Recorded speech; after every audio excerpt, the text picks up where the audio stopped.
Hello and welcome to another edition of the House of Wisdom Lightest and Best, where we look at the lightest and best pocket knives from a variety of manufacturers. And today, another treat. This knife is from NCC Knives, called the MK1 Micro. Now, it's not the smallest and lightest that NCC Knives has ever made. Nick Chuprin is the owner and operator of NCC Knives. He lives in Staten Island, New York, and he has made a couple of other knives that are smaller. They're not EDC kind of knives. He has a friction folder called the POD, and he has made a fixed blade called the Kiradashi, not the Kardashian, but the Kiradashi. But this is a one-hand operated folding knife with a pocket clip, which meets the criteria that I'm looking at. So this is the smallest and best of the one-hand operated folding knife, and it is a beauty. He's just started making these. Right now, his orders are open for the second run. This was produced in the first run. We'll talk about the specifications. The blade length is 2.55 inches with a handle length of 3.5 inches. A total knife length of 6 inches. The weight of the knife is 2.7 ounces. We have some other small knives to compare it to. There is the Kershaw Scallion, which is approximately the same size, even though the Scallion's handle's a little longer, and instead of a 2.5 inch blade, it has a 2.25 inch blade. There is the Michael Ziba knife. It's the S1 Mini.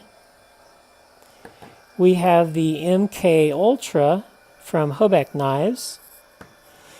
The Spyderco Dragonfly, which is a little smaller. And the Chris Reeves Small Sabenza, which is a little larger.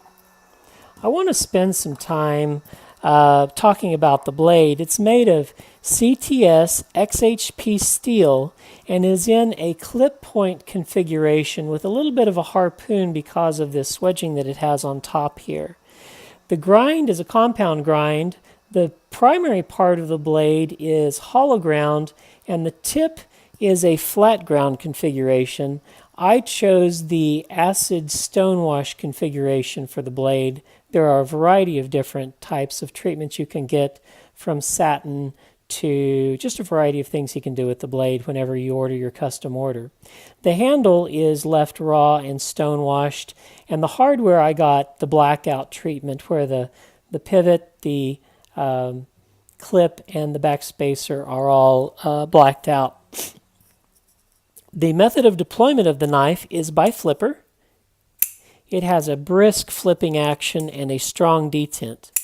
The handle is full titanium on the show side and the clip side, and has a titanium back spacer. As I mentioned, mine has the blackout treatment for a nice contrast there.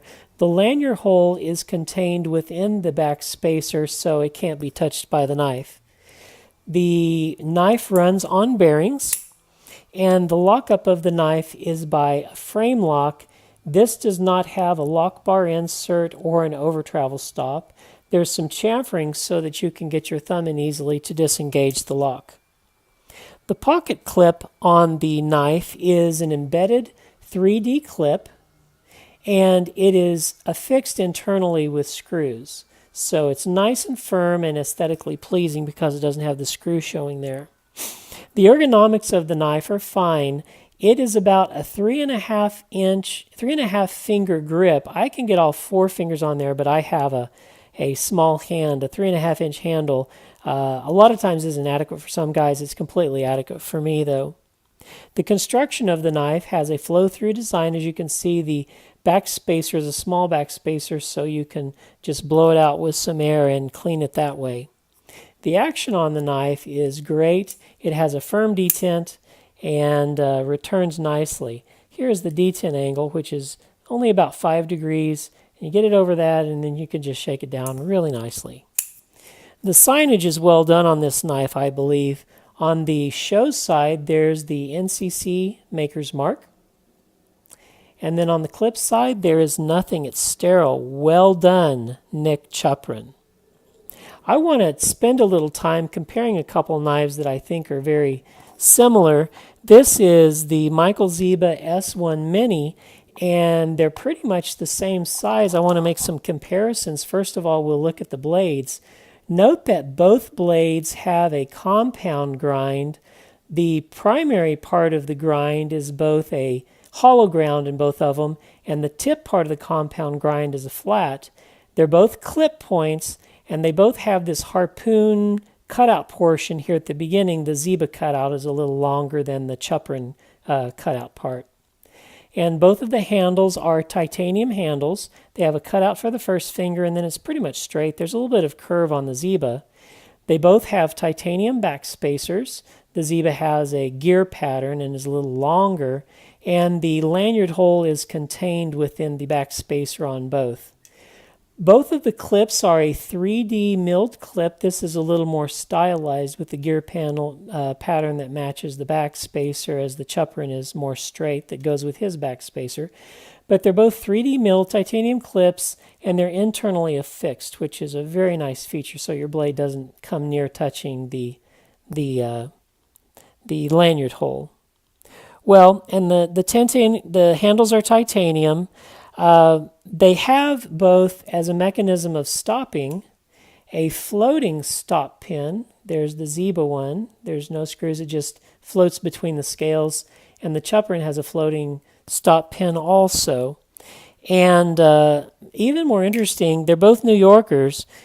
Michael Ziba is from Brooklyn, and Nick Chuprin is from Staten Island. And I don't know if they compare notes or whatever, but these knives are just both lovely, but very similar. So, what are my impressions of the NCC KNIVES MK1 Micro knife? I really like it. It's a small knife, but it has its own niche. Are there opportunities for improvement? Well, cost is always a factor. This is a customizable knife, so it's going to be a little bit more. Its base price is $450. After I had all the things I had done to it, like the acid stonewash of the blade, the blackouts of the pivot, the hardware, the backspacer, the clip, mine ran over $500. And so the nice thing, though, is that if you want the handles anodized or the pivots or the backspacer anodized, any colors, you can make it just like you like it. And that's a nice thing. He's completed his first run, and his orders are now open as of October 2017 for his second run. And you can make an order. You only have to pay a $50 down payment to get on his books. I really like the knife. It's light, it's compact. It has this great 3D mill clip that's internally fixated, and so it's just part of the thing that makes the fit and finish so good. Another thing I might have improved is including a lock bar insert with over travel stop. That seems to be sort of the industry standard now, but this is a great knife. If you don't have a small knife, something that you can just throw in your pocket, you can use this MK1 Micro. It'd be great, and you can customize it any way you look. So if you're looking for that well-made small knife that you can customize, the NCC KNIVES MK1 Micro might be the knife for you. Thanks for watching. Like and subscribe if you haven't already. Leave some comments about what you think about the knife in the comments section, and we'll see you on the next House of Wisdom Lightest and Best video.